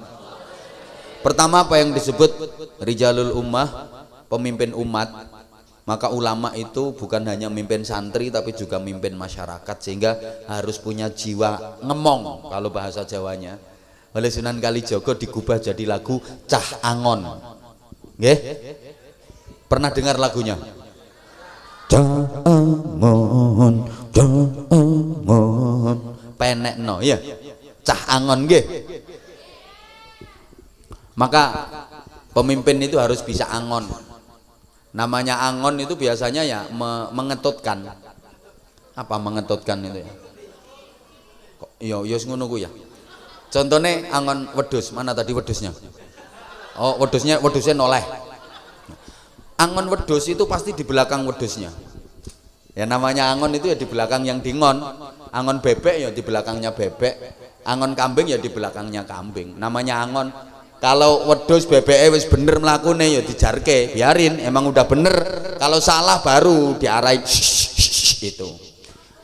Kalau di depannya ya ngono bojo ya nang burine ngetutno jenenge angon. Angon nih ngetutne sambil mengarahkan itu angon. Makanya di belakang. Kalau di depan bukan angon, blantik. Nek blantik gak peduli wis, manut gak manut diseret wedhuse. Mbok senajan sampai gulune ketekek melet-melet seret ae. Makanya kalau milih pemimpin itu pemimpin yang bisa angon, jangan pemimpin blantik. Loro disuruh ngurusin beras malah dia sendiri nimbun beras, suruh ngurusin minyak malah dia sendiri nimbun minyak. Itu pemimpin belantik itu namanya. Ya pilih yang angon. Coba keberhasilan dan sukses dakwahnya para wali itu karena punya sifat ar-ra'i itu. Kesukaannya masyarakat dulu apa? Dulu masyarakat itu sukanya tembang-tembang, rengeng-rengeng, gending-gending. Para wali menciptakan gending-gending yang di dalamnya disisipi nilai-nilai agama. Maka lahirlah gending-gending gereh, kayak semacam gundul-gundul, cublek-cublek, turi-turi, seluku-seluku. Nah, sampai sekarang kan masih hafal. Jadi mengetutkan tadi loh. Coba Sunan Derajat itu kalau nasihati orang, kamu jangan sampai kalah sama katak, ojo kalah karo kodok. Maksudnya gimana Mbah Yai? Katak itu kalau dapat nikmat dia baca Quran. Masa iya katak bisa baca Quran? Ternyata bener. Coba itu kalau habis hujan, sungai itu airnya penuh, katak ngaji. La in syakartum la azidannakum wala in kafar. Kodok yang ngalah merene. Itu kalau katanya nggak begitu pinter ya qul huwallahu ahad, qul huwallahu ahad, qul huwallahu ahad. Apalagi kodok sing bodoh-bodoh ngono kae. Ngajine mau qul in kuntum, qul in kuntum, qul in kuntum. Jangan sampai kalah sama tawon, lebah ini. Jangan kalah sama lebah, ojo kalah karo tawon. Tawon itu hidupnya selalu zikir. Coba dengerin kalau tawon itu lagi terbang, itu bukan cuma nging, sesungguhnya dia lagi zikir itu tawon. Allah.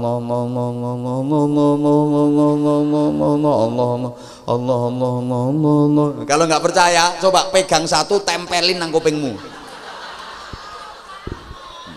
Dengerin kalau ya Allah. Itu dia zikir. Ayat Al-Quran yusabbihu lillahi ma fis samawati wa ma fil ard. Semua makhluk di langit dan di bumi bertasbih memahasucikan Allah. Itu diimplementasikan oleh makhluk yang bernama Ite, bebek ini. Maca tasbih terus, krungumu bebek. Aslinya dia baca tasbih. Subhanallah, subhanallah, subhanallah, subhanallah, subhanallah. Nggak percaya ya wis. Sapi itu kalau habis dapat nikmat dia bersyukur. Makanya sapi kalau habis dikasih makan kasih minum dia langsung baca hamdalah. Alhamdulillah. Siapa ngomong persis? Makasih. Mbak anggap aku dulure pedet itu. Loh iya. Makanya dakwahnya berhasil. Indonesia yang dulu Hindu, Buddha, ateis, klenek itu ya percaya sama gugun Tuhan, percaya sama Nini pelet, mak lampir grandong, Nyiroro kidul, Nyiroro lor, Nyiroro etan, Nyiroro tengah, Nyiroro pojokan, wala ali washabi ajmain. Ateis berbalik drastis, hampir 90% memeluk Islam. Ini karena metode dakwahnya yang luar biasa. Coba Belanda menjajah Indonesia 350 tahun lebih. Itu bukan cuma menjajah ekonomi, mereka juga menjajah akidah, maunya menyebarkan agama. Tapi agama yang ditawarkan oleh penjajah Belanda nggak laku di Indonesia. Kenapa? Kereng sama masyarakat. Kalau para wali kan tidak pernah mengerengi. Apa ya mengerengi itu? Iya, makanya ya yang berhasil ya para wali itu. Makanya harus punya emotional question, ngemong masyarakat. Nggak boleh dikit-dikit haram, syirik, bid'ah, haram, syirik, bid'ah. Itu biasanya Ustadz Anyaran. Apa bentar-bentar haram, syirik, bid'ah. Orang itu kalau keilmuannya luas, wawasannya pasti luas, sikapnya juga luas. Ilmu dan wawasannya luas, sikapnya pasti luas. Di samping kebenaran yang saya yakini, ada pihak lain yang juga benar menurut keyakinannya dia. Nggak kok merasa paling benar sendiri, merasa jadi pemborong surga. Halo? Nah, makanya di pesantren ini kalian para santri dididik supaya mempunyai keilmuan yang luas, nyamudro kata orang Jawa. Ya biar nggak terlalu cupet, biar nggak terlalu pendek dalam pola berpikir. Yang kedua, Rijaluddin ini intellectual leader. Jadi ulama itu harus mempunyai daya spirit, harus mempunyai daya daya spiritualitas. Ishadur roh ini yang nyambung ke Allah. Sehingga maaf, kekuatan spiritual ini penting, adik-adik santri, penting ya. Sama-sama pinter, yang punya kekuatan spirit sama nggak punya kekuatan spiritual, bobotnya pasti akan berbeda. Makanya di dunia pesantren dikenal ada istilah riyadhah, ada istilah tirakat. Ini supaya ilmunya berbobot, ilmunya betul-betul mantep. Orang pinter kalau nggak ada daya spiritualnya, ilmunya itu ringan, enteng gitu. Sama-sama pinter, bobotnya pasti akan berbeda. Sehingga maaf, kiai zaman dulu yang berhasil mencetak ulama-ulama besar itu kalau dibanding dengan dosen-dosen sekarang, cara mengajarnya kalah kiai zaman dulu. Sekarang dosen-dosen apalagi yang gelar akademisnya lebih panjang daripada nama aslinya. Sekarang sarjana titelnya Prof, DR, DRS, IR, namanya panjang, Ahmad Siratal Mustaqim Siratal Ladzina An'amta 'alaihim ghairil maghdubi 'alaihim waladdallin. Belakang masih ada MSI, MPDI, MHI, MH, terakhir BH. Titel sampai BH. Wah, pandai berorasi, berargumentasi. Pokoknya diplomasi, pinter pol, ngajarnya enak, tapi nggak mampu membekas kuat ke murid-muridnya, ke mahasiswa-mahasiswinya, ke santri-santrinya. Cara mengajarnya enak. Nah, kalau kiai zaman dulu itu kadang-kadang ngajar ngajiku, ya Allah, nggak paham nih. Wadah ngajar ngaji itu geremeng sama sekali, nggak jelas. Baca kitab kuning.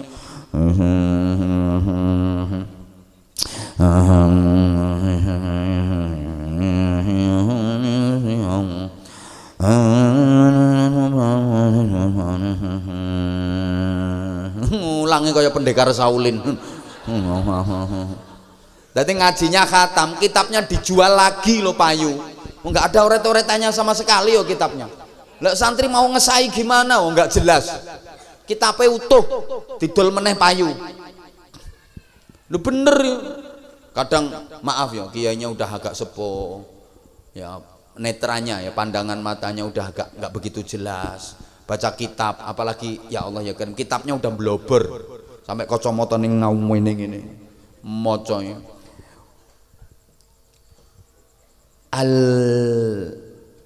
jamalu utawi untu, onto dibaca untu. Nah, santrinya ada yang punya makna, maaf kiai, onto bukan untu. Ayo onto sing duwe untu. Nek duwe untu jenenge Jamal, nek gak duwe untu jenenge Nakoh. Aja bantah santri, bantah kiai. Wal jaradu lan lawang. Walang diwaca lawang. Dibantah santrine to. Walang Mbah Yai. Lah iya. Walang sing mlebu teko lawang. Wal hayatu lan alu. Ula diwaca alu. Ula Mbah Yai. Ya iya ula sing gedene sak alu. Gak pinter gak dadi kiai ngono. Lu ngono kuwi santrinya kok jadi orang semua. Gak ada yang jadi cempe, gak ada yang jadi pedet. Pidato itu gak lama kiai dulu. Paling naik podium, naik mimbar, assalamualaikum warahmatullahi wabarakatuh. Bapak ibu para jamaah yang istiqomah sholat tahajud biar mulia dunia akhirat. Dah cukup sekian, akhirul kalam, assalamualaikum warahmatullahi wabarakatuh. Pidato cuma gitu. Saiki ana mubalek penceramah pidato ngono yo gak disangoni. Tapi jamaahnya paham, disuruh apa sama kiainya? Tahajud. Kiainya pesan apa? Tahajud. Paham semua. Nah sekarang ceramah sampai 1,5 jam 2 jam ya jamaahnya melongo ora ngerti apa-apa. Kok ini ngerti apa? Halo? Allah. Jadi punya kekuatan spiritual. Harus ada sehingga doa yang dibaca bisa sama tapi kekuatannya berbeda. Saya itu lebih salut kiai-kiai, maaf, kiai di kampung-kampung yang masih ikhlas-ikhlas. Doa itu enggak fasih. Enggak fasih belas.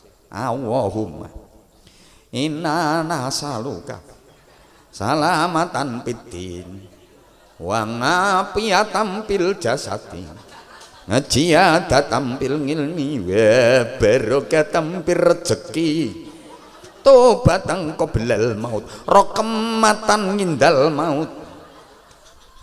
Itu walaupun tidak fasih saya amin khusyuk amin ya Allah amin. Soalnya kiai ngono ku ikhlas. Dia belum apa ya? Dia belum kenal proposal. Dia juga nggak pernah ngerubah kwitansi. Ampuh mandi itu kan. Beda sama yang ustadz anyaran fasih. Allahumma inna nas'aluka salamatan fid din wa afiyatan fil jasad wa ziyadatan fil ilmi wa barakatan fil rizq. Elah mone kopi sampai indil-indile merotoli fil rizq. Tapi keseringan ngurus proposal, keseringan ngerubah kwitansi, gak kira mandi itu. Nah bener. Ini spirit.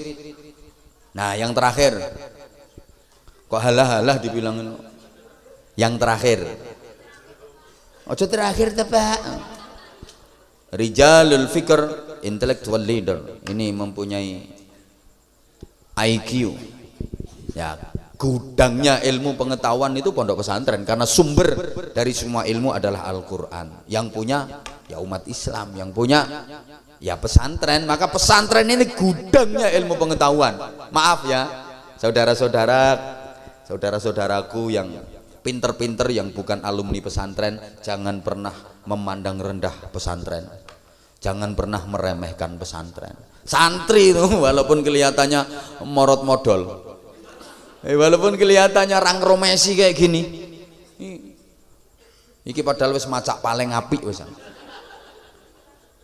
Tapi jangan diremehkan. Kenapa? Karena ilmunya santri itu sanatnya nyambung ke hadratir Rasul Muhammad sallallahu alaihi wasallam. Maka walaupun mungkin ilmunya cuma sedikit, jangan pernah diremehkan. Karena ilmunya santri adalah ilmunya Rasulullah. Jangan pernah diremehkan.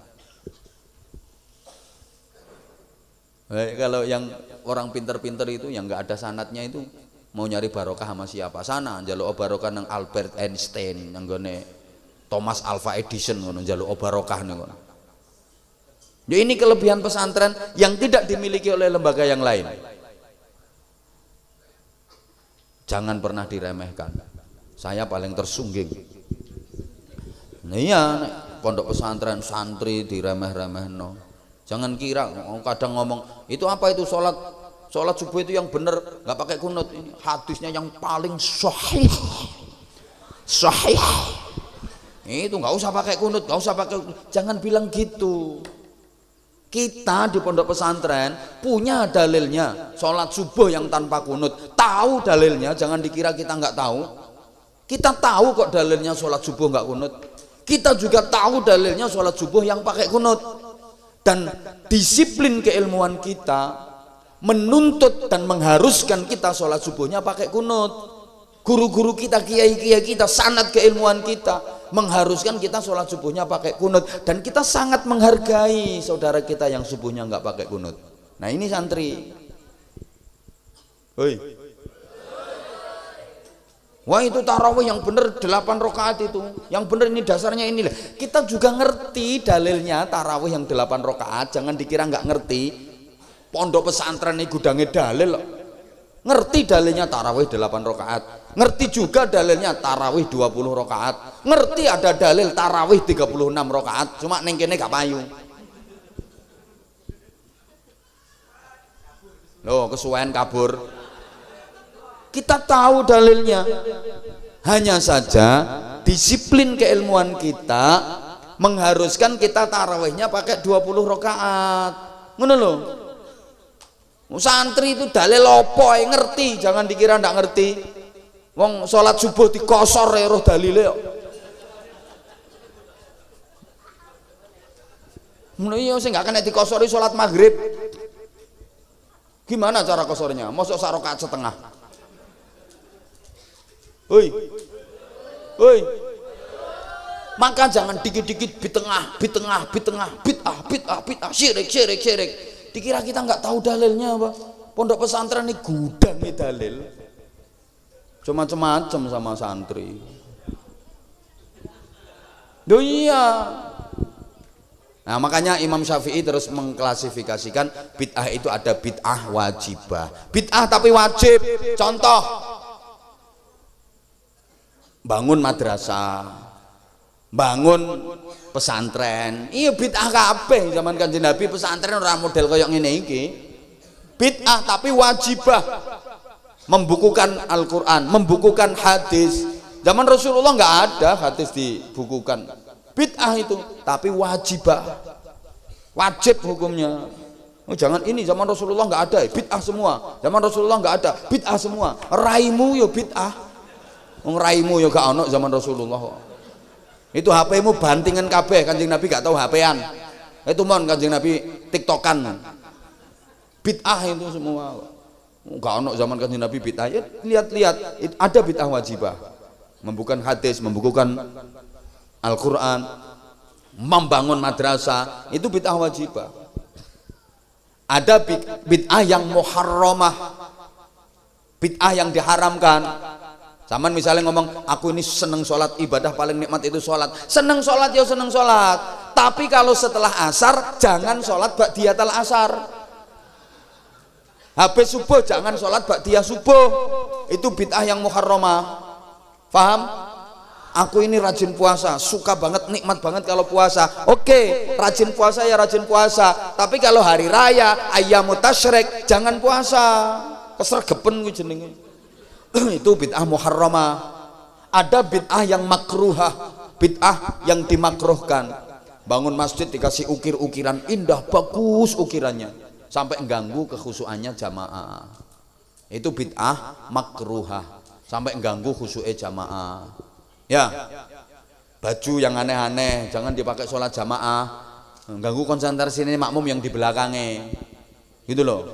Anak-anak santri ya, sholat jamaah jangan pakai kaos yang aneh-aneh, kaos ono tulisannya aneh-aneh. Saya soalnya pernah ngalami, ya jadi makmum di depan saya ada anak-anak muda sholat pakai kaos tulisannya sing maca iki wong gendeng, padahal yang baca saya.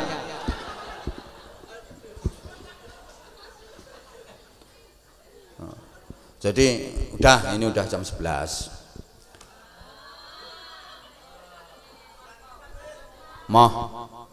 Jam rolas.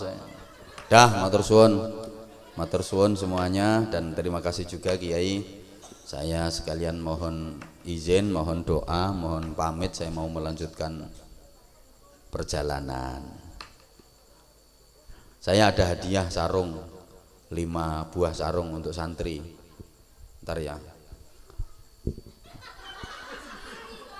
Moh. Ada santri yang yatim? Yang anak yatim ada? Nggak usah banyak-banyak, 5 aja maju ke sini sayang. 5, nggak usah banyak-banyak. Tolong yang yatim. Ayo sini sayang. 5 santri, 5 santri. Nah, yang cowok aja. Kalau yang cewek aku takut. Yang yatim. Tolong. 1, 2, 3, 4, satu lagi. Ya, satu lagi. Satu lagi.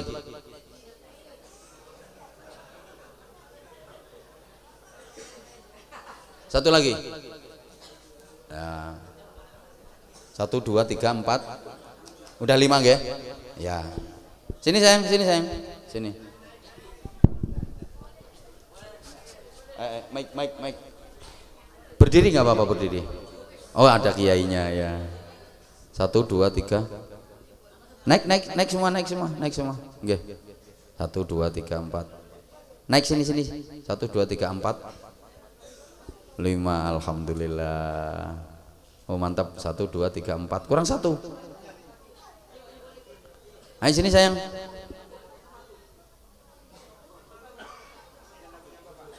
Ada yang nggak punya bapak?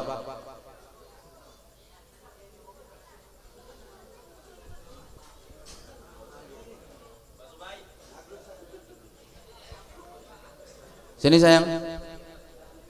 Oh ini 1, 2, 3, 4. Nah, nggak usah malu. Saya juga yatim. Ini mic-nya kok nggak ada, nggak bunyi. Yang satu.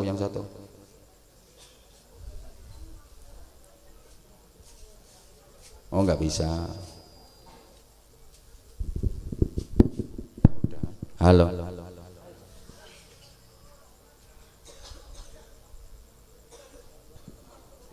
Ini, yang ini. Oh ya nggak bisa.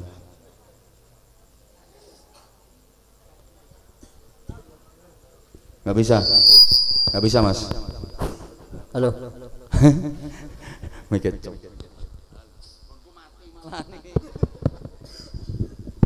Ada. Ya. Namanya siapa? Sayang. Muhammad Akil Syafaruddin. Muhammad Akil Syafaruddin. Akil Syafaruddin. Mesti lahirmu bulan Safar ya? Nggih. Nah, makanya namanya Safaruddin. kelas berapa? Ngajinya kelas berapa? Kelas 3. Kelas 3 apa? SMP. Kelas 3 SMP? Nggih. SMP Mambaul Khairat. Nggih. Terus ngaji diniyahnya? Fathul Qarib. Fathul Qarib. Nahwunya Imriti. Naam. Nggih. Imriti. Coba salah satu nazam Imriti yang paling kamu hafal apa?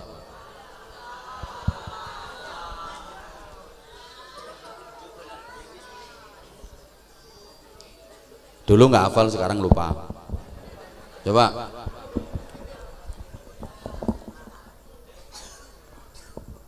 Alhamdulillahilladzi qad wafaqa lil ilmi khaira khalqihi walittuqa. Enake diambil pas ngarep. Coba yang pertengahan bisa nggak?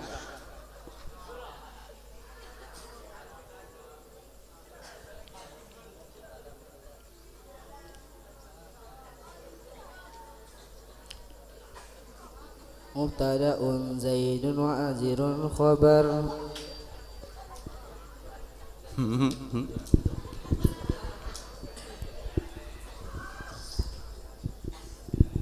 Ya udah wes, berarti yang ngaji berarti. Kalau Imriti aja nggak hafal, apalagi maksud, insya Allah tambah hafal. Di luar kepala sampai nggak ada yang di dalam. Asalnya dari mana sayang? Singkup. Singkup. Nggih. Itu dari sini berapa kilometer perkiraan? 5 jam. Kabupatennya masih tetap wilayah sini ge? Masih kabupaten sini ge? Subhanallah, keren. Ya sekarang kelas 3 SMP. Nggih. Kelas 3 SMP. Nggih, terus rajin belajar, terus satunya ya. satunya. Bentar. Oke, satunya namanya siapa? Marcel Yusuf Ramzi. Marcel Yusuf Ramzi. Oh, Marsa Yoso Ramzi. Anak sekarang tuh namanya susah-susah, Bu. Padahal mbae lo jenenge Paidin ngono kadang. Ya anaknya sekarang udah keren. Kadang-kadang sampai susah dihafalin. Kelas berapa sayang? Kelas 3 Kelas 3 apa? SMP. Oh, ini satu kelas sama ini. Ya, yang rajin ya. Yang rajin. Ini satunya. Dah, karena waktunya kita udah. Satunya sayang. Nama? Fadli Randika, Fadli Randika. Alamat? Pasar Melati. Pasar Melati. Deket sini tuh. Oh, kelas berapa? Kelas 2? Kelas 2 SMP. Kelas 1 SMP? Oh, kelas 2. Bener kan aku ngomong kelas 2. Padahal yang ngarang. Kalau kelas 2 fikihnya apa? Pelajaran fikihnya apa? Diniyahnya fikihnya apa pelajarannya? Oh, Fathul Wahab ya. Pelajaran fikihnya apa? Hah? Oh, mabadi fikih. Tauhidnya pelajarannya apa? Juz 1. Namanya kitabnya apa tauhidnya? Pakai mic. Aqidatul Awam. Udah. Hah? Jawahirul Kalamiyah. Oh, Jawharul Maknun ya, Jawharul Maknun. Ya udah satunya. Namanya siapa sayang? Saiful Hidayah. Saiful Hidayah. Hidayah apa Hidayat? Hidayah. Oh, Hidayah. Bener Pak, bener Saiful Hidayah. Kalau Hidayat itu salah pakai T, Hidayah. Ceweknya namanya siapa?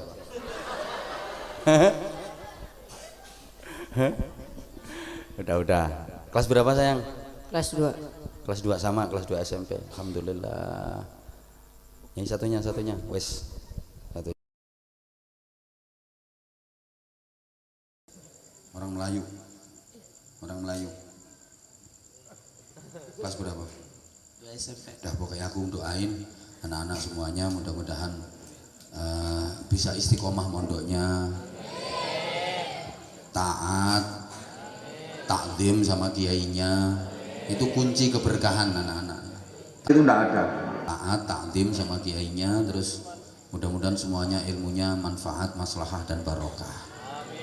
Saya ada kenang-kenangan untuk kalian anak-anak, tak kasih sarung.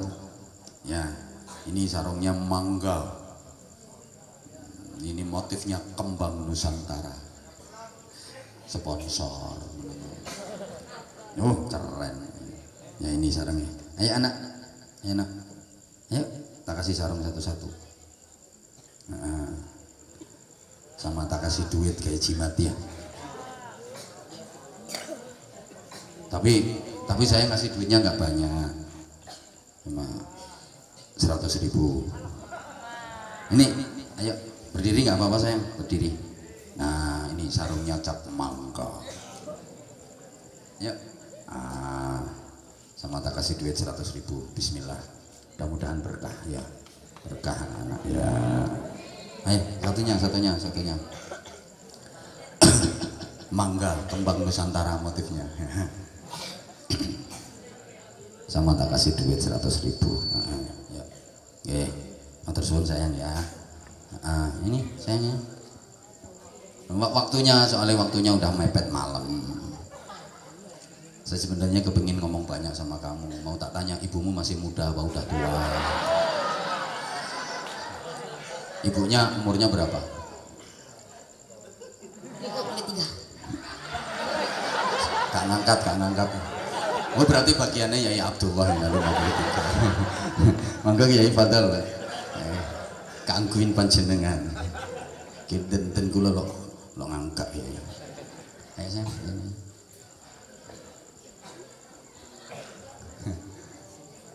Sama nggak pengen bapakmu dongane mati ya. Ini sayang, kasih duit bismillah, doain. Ini satu terakhir. Nah, apik sarungnya keren, kayak yang tak pakai. Anwar Zahid aja sarungnya mangga. Tuh, insyaallah. Tersuan, duit. usah tak kasih. Terus suwun semuanya, matur suwun, subhanallah, tabarakallah, matur suwun. Emang pengen foto? Kobong. Ngapunten, ya udah kita akhiri dengan sama-sama berdoa memohon kepada Allah Subhanahu wa taala. Lagi mudah-mudahan pesantren ini istiqamah ila yaumil qiyamah. Kita doakan kiai kita bersama Bunyai, bersama keluarga diberikan kesehatan, kekuatan lahir batin, mampu membimbing terus mengantarkan santri-santrinya menjadi generasi yang dzurriyyatan thayyibah, yang sholihin sholihat. Ala hadhihi niyyah wa ala kulli niyatin shalihah bi jahin nabiyir rahmah wa syafi'il ummah wa bi niyyati du'al qabul wa ijabati sulh hasulil amali wal ma'mul bi jahi sayyidina rasul Muhammadin sallallahu alaihi wasallam li ridallah li syafaati rasulillah wa karamati awliyaillah wa barakati ulama'illah ala man nawayna wa ala man nawaw bi salafuna salihun najarakumullah nakhusu khasa lil ma'had manba'ul khairat. Al-Fatihah. A'udzu billahi minasyaitonir rajim. Bismillahirrahmanirrahim. Alhamdulillahi rabbil alamin arrahmanir rahim maliki yaumiddin iyyaka na'budu wa iyyaka nasta'in ihdinas siratal mustaqim siratal ladzina an'amta 'alaihim ghairil maghdubi 'alaihim waladdallin rabbil fidli wa liwalidayya wa lil mu'minina amin ya rabbal alamin. Allahumma shalli ala sayyidina Muhammadin wa ala alihi wa sallim radhiyallahu tabaraka wa ta'ala an kulli sahabati rasulillahi ajma'in. Alhamdulillahi rabbil alamin. Allahumma ij'al jam'ana jam'an marhuma wa tafarruqana min ba'dihi tafarruqan ma'suma. Allahumma innaka ta'lamu dhunubana faghfirha wa innaka ta'lamu 'uyubana fasturha wa innaka ta'lamu hajatina faqdiha kafa bika waliyya wa kafa bika nashira. Allahumma ij'al hadzal ma'had manba'ul khairat ma'muran bi'ibadika salihin wa ma'muran bi'ibadika al-mu'minin wa ma'muran bi'ibadika al-mukhlisin ma'muran bi'ibadika al-muttaqin. Allahumma ij'al hadhihi al-buq'ah buq'atan afdal istiqamatan ila yaumil qiyamah. Allahumma ij'alna wa ij'al awladana wa tanamidana wa ahlana dhurriyyatina min ahli al-'ilmi wa ahli taqwa wa ahli al-Qur'anil 'azim wa ahli salatil jamal syadaq wa dzikr wal iman wal istiqamah wal ikhlas wal khair wa salah fid darain wa la taj'alna wa iyyahum min ahli al-kufri wal dhulm wa syarr wa sad wa syarr wa dhair. Rabbana hab lana min azwajina wa dhurriyyatina qurrata a'yun waj'alna lil muttaqina imama. Allahumma lakal hamdu wa minkal kharaj wa ilaikal mashtaka anta musta'an wa alaikal balagh la hawla wa la quwwata illa bik. Rabbana atina fid dunya hasanah wa fil akhirati hasanatan wa qina adzaban nar wa qina adzaban nar wa qina adzaban nar wa adkhilna al jannata ma'al abrar bi rahmatika wa fadlika ya aziz ya ghafar ya halim ya sattar ya rabbal alamin. Jazallahu anna sayyidina Muhammadan sallallahu alaihi wasallam ma huwa ahlu. Fadli subhana rabbika rabbil izzati amma yasifun wa salamun 'alal mursalin walhamdulillahi rabbil alamin. Subhanakallahumma bihamdik asyhadu an la ilaha illa anta astaghfiruka wa atubu ilaik. Subhanakallahumma wa bihamdik asyhadu an la ilaha illa anta astaghfiruka wa atubu ilaik. Subhanakallahumma wa bihamdik asyhadu an la ilaha illa anta astaghfiruka wa atubu ilaik. Segala salah dan khilaf mohon maaf. Assalamualaikum warahmatullahi wabarakatuh.